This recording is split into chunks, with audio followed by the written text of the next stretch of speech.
So here we have the Volkswagen Golf on a 64 plate. I'm going to start off by showing you around the outside of the car, and then we'll hop in and run through some controls on the inside. From the outside though, you can see it's a 5-door car with alloy wheels. Let's start off inside the boot and then work our way around the rest of the car from there. As we approach the back of the car, you can see we have reversing sensors, plenty of boot space as well, along with that 60/40 split folding rear seat should you wish to increase this space even further. And then underneath this tray section, a space saver spare wheel. Okay, so we're just going to work our way back round to the front of the car, and then we'll hop in and run through some controls on the inside. But now that we've done a full circle of it, you can see it's in excellent condition the whole way round. Just briefly before we climb in, I think it's what we're seeing the interior from this exterior point of view. There's plenty to run through on the dashboard, so let's hop in and we'll do that now. Okay, now that we're inside the car, we're going to start with the dials. On the left-hand side, we have the rev counter and coolant temperature gauge, and on the right-hand side, the speedometer and fuel gauge. In the middle, you can see the total mass of the car there, 54,591.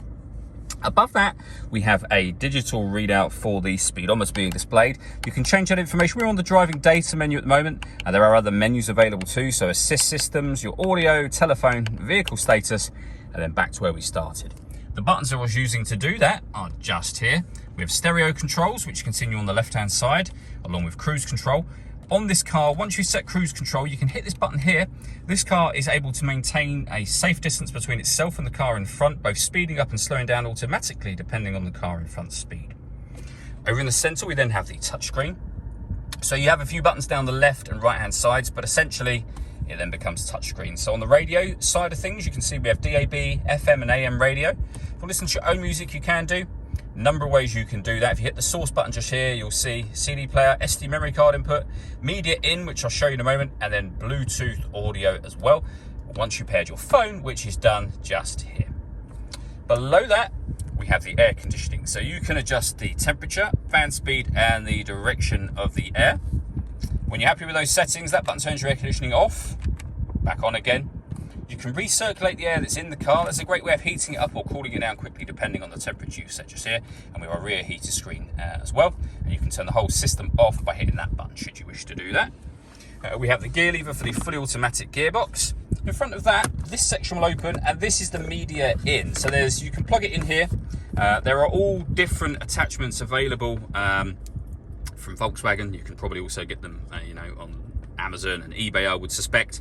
That's obviously one for a phone or an old iPod potentially, but you can get them with a lightning input.